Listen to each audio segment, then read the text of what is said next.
Big boss ఏనైనా weekend అయితే వచ్చేసింది. మనకి వీకెండ్ అయినా గుర్తుకొచ్చేది కింగ్ నాగన్ సార్. ఈ రోజు కింగ్ నాగన్ సార్ చాలా జోస్తో ఎంటర్ అయ్యి హౌస్ మేట్స్ మీద అయితే ఫుల్ ఫైర్ కావడం జరిగింది. అండ్ ముందుగా చూసుకుంటే మన మాస్క్ మ్యాన్ హరీష్కి అలాగే భరణికి అయితే ఫుల్ కోటింగ్ అయితే ఇవ్వడం జరిగింది. అసలు మీరు ఒక గుడ్డు కోసం ఇంత రాదందం చేస్తారా? కొట్టుకోవడానికి కూడా వెళ్ళినట్టు వెళ్తారా? అసలు ఏంది బిహేవియర్ మాస్క్ మ్యాన్? ఒక రెస్పెక్ట్ అనకం లేదా నీకు అంటే మాస్క్ మ్యాన్ అయితే తిట్టడం జరిగింది. ఆ తర్వాత చూసుకుంటే భరణి చూసుకోవాలిగా, ఎందుకు నీకు కూడా అంత ఆవేశం అంత కోపం అంటే, లేదు సార్ అట్లాగా నేను భరణి ఎక్స్ప్లెయిన్ చేయకపోతే గమ్ముండవా నేను అన్ని చూశానని నాగన్ సార్ అయితే చెప్పడం జరిగింది.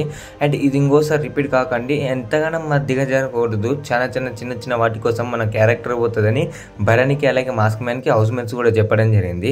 అండ్ ఇలా అయితే కోటింగ్ ఇవ్వడంతో అండ్ బిగ్ బాస్ A9లో వచ్చేసి నాగన్ సార్ ఫుల్ ఫైర్లో ఉన్నాడు ఫస్ట్ వీక్ నుంచే అని హౌస్ మేట్స్ కూడా అనుకోవడం జరిగింది. ఇలా వీరిద్దరిపై కోపం అయితే హౌస్ మేట్స్ అయితే షాక్ అవ్వడం జరిగింది. ఈ రోజు అందరికి మూడింది అనుకుంటూ అయితే నవ్వుకుంటూ మనసులో ఉండడం జరిగింది. నాగన్ సార్ ఫుల్ ఫైర్లో ఉండడం జరిగింది. ఈరోజు బిగ్ బాస్ A9 అప్డేట్స్ కొని ఛానల్ సబ్స్క్రైబ్ చేయండి.